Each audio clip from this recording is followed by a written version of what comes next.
अस्सलाम वालेकुम दोस्तों, आज हम बात करने वाले हैं एक ऐसे नबी के बारे में जिनके पास दुनिया की सबसे बड़ी सल्तनत थी। जब अल्लाह ताला ने उन्हें नबूवत दी और बादशाह बनाया तो उन्हें इंसान और जिन, जानवर और परिंदे और हवा तक पर उनको काबू दे दिया। ये कहानी है हज़रत सुलेमान अलैहिस्सलाम की ज़िंदगी के बारे में। तो चलिए शुरू करते हैं इस रूहानी सफ़र। हज़रत सुलेमान अलैहिस्सलाम हज़रत दाऊद अलैहिस्सलाम के फ़र्जंद थे। अल्लाह ने उन्हें इल्म, फ़हम और इंसाफ में अजीम मकाम दिया। बचपन से ही उनका जहन तेज़ था और दिल अल्लाह की मर्ज़ी के मुताबिक चलने वाला था। एक दफ़ा उनके वालिद हज़रत दाऊद अलैहिस्सलाम के पास एक मुकदमा आया। दो आदमी थे। पहले आदमी की बकरियों ने दूसरे आदमी का खेत खा लिया। मुकदमा हज़रत दाऊद अलैहिस्सलाम के सामने पेश हुआ। खेत के नुकसान की कीमत का अंदाज़ा हुआ और कीमत तमाम बकरियों की समझी गई। हज़रत दाऊद अलैहिस्सलाम ने तमाम बकरियां दूसरे आदमी को देने का फ़ैसला लिया। पहला आदमी रोता हुआ बाहर निकला। जब हज़रत सुलेमान अलैहिस्सलाम तक ये खबर पहुंची तो उन्होंने कहा कि आपने बहुत अच्छा इंसाफ किया है, लेकिन अगर मैं इस मुकदमे का फ़ैसला लेता तो दोनों फरीक राज़ी हो जाते। जब हज़रत दाऊद अलैहिस्सलाम को इस बात की खबर हुई तो उन्होंने बेटे को बुलाकर पूछा, तुम इस मामले में क्या फ़ैसला करते? तो हज़रत सुलेमान ने कहा, आपने जो फ़ैसला किया है वो इंसाफ के बिल्कुल मुताबिक है, लेकिन अगर खेत वाले को बकरियां देकर कहा जाता कि तू इन बकरियों के दूध से फ़ायदा उठा और बकरी वाले से कहा जाता कि तू इस खेत को पानी दे और देखभाल कर यहाँ तक कि वो अपनी पहली हालत में पहुँच जाए, फिर खेत वाले को खेत देकर अपनी बकरी ले ले तो ज़्यादा मुनासिब होता। हज़रत दाऊद अलैहिस्सलाम को ये फ़ैसला पसंद आया और पहला फ़ैसला रोककर ये फ़ैसला सुना दिया गया। इस फ़ैसले से सबको हज़रत सुलेमान अलैहिस्सलाम की हिकमत का एहसास हुआ और ये उनकी नबूवत के सफ़र का आगाज़ था। अल्लाह ने हज़रत सुलेमान अलैहिस्सलाम को बेपनाह कुदरतें अता फरमाई। उन्हें हवाओं पर काबू हासिल था।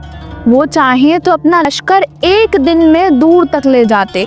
परिंदे उनके हुक्म में थे, जिन उनके मजदूर थे। कोई महल बनाता, कोई समुंदर में मोती ढूंढता, लेकिन इतनी शोहरत और ताकत के बावजूद उनका दिल सिर्फ अल्लाह के लिए झुकता था। हुदहुद एक परिंदा था जिसके जिम्मे था पानी तलाश करना। एक दफ़ा वो इधर उधर का हाल मालूम करने चला गया। हज़रत सुलेमान अलैहिस्सलाम ने देखा कि उनकी फ़ौज प्यासी है और उन्हें हुदहुद के गायब होने का पता लगा तो उन्हें बहुत गुस्सा आया और फरमाया कि अगर हुदहुद ने कोई सही वजह बयान ना की तो मैं उसे कैद कर लूँगा या ज़िबा कर दूँगा। जब हुदहुद वापस आया तो उसने उन्हें एक कौम के बारे में खबर दी जिनकी सरबराह एक औरत थी और उसके पास एक बड़ा तख्त था। वो कौम अल्लाह को छोड़कर सूरज को पूजती थी, सबा की कौम। फिर हज़रत सुलेमान अलैहिस्सलाम ने सबा की रानी बिल्कीस को इस्लाम की दावत देते हुए एक ख़त लिखा और वो ख़त हुदहुद को दिया। हुदहुद ख़त लेकर उड़ा और सबा जा पहुंचा।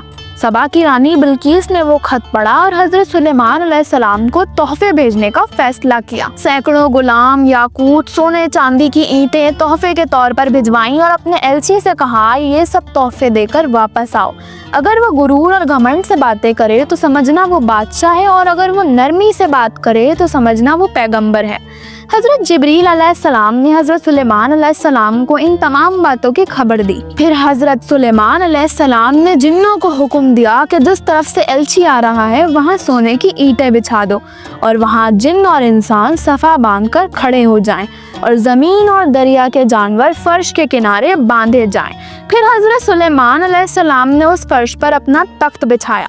जब एलची हज़रत सुलेमान अलैहिस्सलाम के पास पहुंचा तो आप बड़ी खुश अखलाकी के साथ पेश आए।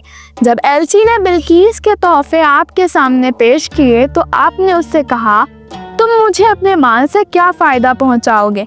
जो कुछ मुझे अल्लाह ने दिया है वो बेहतर है उससे जो तुम्हें मिला।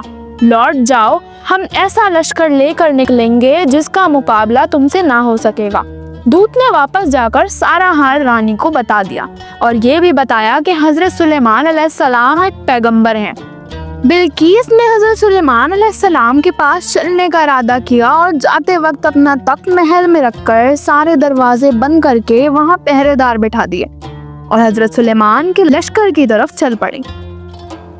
जब हज़रत सुलेमान अलैहिस्सलाम को उनके आने का पता चला तो उन्होंने जिन्नों से पूछा, तुम में से कौन है जो बिल्कीस का तख्त सबसे पहले और सबसे जल्दी ला सकता है?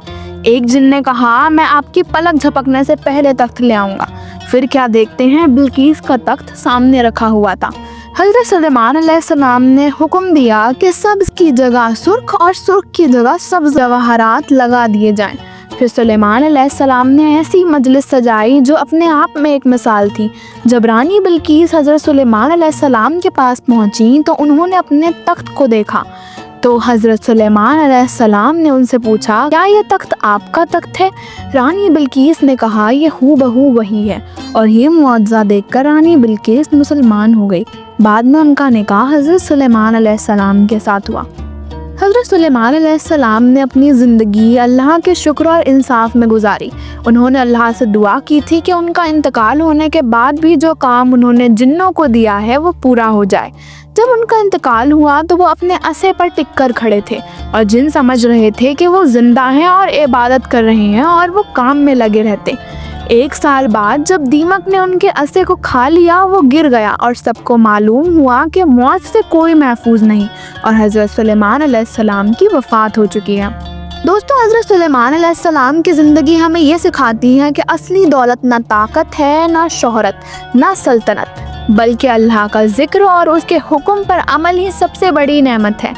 उनकी ज़िंदगी एक मिसाल है कि जब इंसान अल्लाह के लिए झुकता है तो अल्लाह उससे दोनों जहानों की इज़्ज़त अता करता है। अगर आपको ये कहानी पसंद आई हो तो कमेंट में लिखिए। अल्लाह हमें सुलेमान अलैहिस्सलाम जैसी हिकमत अता फरमाए, आमीन।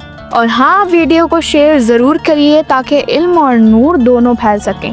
और चैनल को सब्सक्राइब करना ना भूलें ताकि मज़ीद इस्लामिक वीडियोस आपको मिलती रहें। तब तक के लिए अल्लाह हाफ़िज़।